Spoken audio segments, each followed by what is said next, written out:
రవి గారు సిద్ధంగా ఉన్నారు. రవి గారి నుంచి మరిన్ని అప్డేట్స్, విశ్లేషణాత్మకమైన కథనాలను కూడా తెలుసుకునే ప్రయత్నం చేద్దాం. నమస్కారం రవి గారు. నమస్తే వర్మ. అమరావతి ఉద్యమానికి 1500 రోజులు, 100 రోజుల నుంచి మొదలైంది. 200 అన్నారు, 300 అన్నారు, ఈరోజు 1500కు వచ్చింది. అంటే గతంలో ఎప్పుడూ లేనటువంటి ఒక మహో ఉద్యమం, రాజధాని కోసం ఎక్కడా లేని ఒక వింత పరిస్థితి ఈరోజు నెలకొన్నది. రైతులు పోరాట చేయడం, ఈ ఎన్నికల ముందు 1500 రోజులు దీన్ని తీవ్రంగా ఇంకా ముందుకు తీసుకువెళ్ళాలని చెప్పి వాళ్ళు తీర్మానం కూడా చేసుకున్నారట. ఇది ఎవరికి ప్లస్ ఎవరికి మైనస్ అండి ఎన్నికల సమయంలో?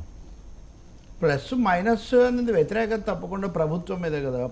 జగన్ చేసిన స్వయంకృత అపరాధాల్లో అమరావతి అనేది దానికి క్లైమాక్స్ ఒక దశలో. ఎందుకంటే రాజధాని అనేది చంద్రబాబు హయాంలో కూడా పొరపాట్లు జరిగేది, పూర్తి చేయలేదు, ఇదంతా నిజమే.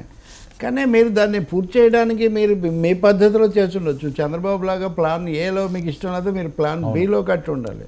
కానీ దాన్ని అసలు కట్టడం ఆపేసి ఎక్కడిదక్కడ నిలిపేసి ఆ తర్వాత ఇది అసలు ఇదే కాదు 3 చోట్లకని వెళ్తామని చెప్పటం, ఆ బిల్లును కూడా మళ్ళీ తర్వాత వెనక్కి తీసుకోవటం, అది ఇప్పటికి కూడా సుప్రీంకోర్టులో అలా ఎడతెగని నిరీక్షణలో ఉంది. ఎన్నికల్లోపు రాజధాని సమస్యకు పరిష్కారం లేదు.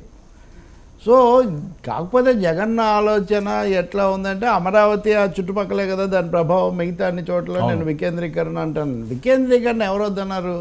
వికేంద్రీకరణ అంటే ఇప్పుడు ఉదాహరణకు మీరు కార్యక్రమాలు వికేంద్రీకరించాలి అంటే స్టూడియోలు వికేంద్రీకరించారు, చిన్న ఒక సెంటర్ పెడతారా, అక్కడ నుంచి మీరు తీసుకుంటారు. అంతేకాని ప్రతి చోట హెడ్ క్వార్టర్ ఉండదు.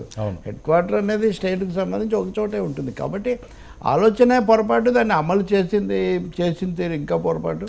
సో దాంతో ప్రజలు ఆందోళన స్థానికంగా చేస్తుంటే వాళ్ళందరూ కూడా ఏదో పెయిడాలు లేదా వాళ్ళందరూ ఏదో రియల్ ఎస్టేట్ ఏజెంట్లు అని వాళ్ళ మీద ముద్ర వేయడం ద్వారా పోనీ వాళ్ళకి రీచ్ అవుట్ అవ్వడానికి, కన్విన్స్ చేసుకోవడానికి కూడా ఏం ప్రయత్నం చేయలేదు. అనేక సందర్భాల్లో పోలీసులు దాడులు ఇవన్నీ కూడా ఆ వాతావరణాన్ని ఒక చిన్న సైజు శత్రు శిబిరంలాగా మారిపోయింది. అంటే ఏ ముఖ్యమంత్రికైనా తను ఉండేటటువంటి నివాసానికి పక్కనే ఉన్న రాజధాని ప్రాంతంలో వాళ్ళను, అంటే 2000 కిలోమీటర్లు నడిచిన వ్యక్తి 2 కిలోమీటర్లు నడిచి వాళ్ళని రీచ్ అవుట్ కాలేకపోవటం అన్నది అదొక పెద్ద అవరోధమైన పరిస్థితి.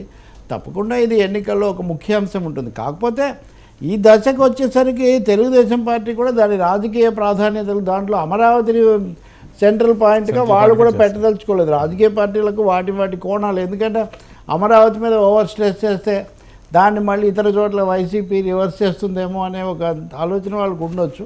విశాఖకు రాదు, కర్నూలు హైకోర్టు అనేదానికి అందరూ ఒప్పుకున్నారు, దాని గురించి ఎవ్వరు మాట్లాడారు. అందరూ ఒప్పుకున్నారు కదా, ఎందుకు చేయలేదు బీజేపీ కూడా? ఇంకా విశాఖలో అది చేస్తాం ఇది చేస్తాం, చివరికి అది రిషికొండ అక్కడ ఆగిపోయింది. అమరావతిని కనీసంగా పూర్తి చేయకపోవడం అన్నది ఈ ప్రభుత్వం యొక్క పెద్ద తప్పిదం. ఈ క్రమంలో వేలాది మంది రైతులు, భూములు ఇచ్చిన వాళ్ళు, వాళ్ళ భవిష్యత్ అగమ్యగోచరం కావటం, అక్కడ ఆర్థిక కార్యకలాపాలు జీవితం ఒక 29 గ్రామాలండి, అక్కడ ఎంత మనుషులు లేరా, అదంతా స్తంభించిపోయిన పరిస్థితి. కాబట్టి ఇప్పటికైనా దానికి ఒక తర్వాత పేదలకు ఇళ్ల స్థలాలు ఇస్తామని బయలుదేరారు, దాన్ని కూడా లాజికల్గా అది కూడా ముందుకు వెళ్ళలేదు. సో ఈ పరిస్థితుల్లో తప్పకుండా ఉద్యమానికి సంఘీభావం తెలుపుతారు అందరూ, ఆ సమస్య పరిష్కారం కోరుకుంటారు. ఈ విషయంలో మాటిమాటికి బీజేపీ పాత్ర కూడా, వాళ్ళు కేంద్రంలో ఉండి వాళ్ళు సహాయం చేయాలి. ఆ బిల్లు రీత్యా వాళ్ళు సహాయం చేసి రాష్ట్ర ప్రభుత్వం మీద ఒత్తిడి తెచ్చుండొచ్చు. నిన్ననే నేను ఎవరో వైసీపీ నాయకుడు, ఐ థింక్ అయోధ్య రామిరెడ్డో లేకపోతే వైవి సుబ్బారెడ్డో, డబ్బులు ఎక్కడున్నాయి కట్టడానికి అని. మరి ఒకదాంటే కట్టడానికి డబ్బులు అయితే మీరు 3 రాజధానులను ఎందుకు తెచ్చారు? ఈ ప్రశ్నలన్నీ ఉత్పన్నమవుతాయి. కాబట్టి ఇప్పటికైనా కానీ, ఇప్పటికంటే కనీసం రాజకీయంగా అయినా కానీ ఒక మంచి మాట ప్రజలకు చెప్పాల్సిన బాధ్యత ఉంది. ఇప్పుడు చెప్తే మళ్ళీ మేము ఓడిపోయినట్టు అనుకుంటారేమో, తల వంచినట్టు అనుకుంటారేమో అని హెజిటేట్ చేయాల్సిన అవసరం లేదు.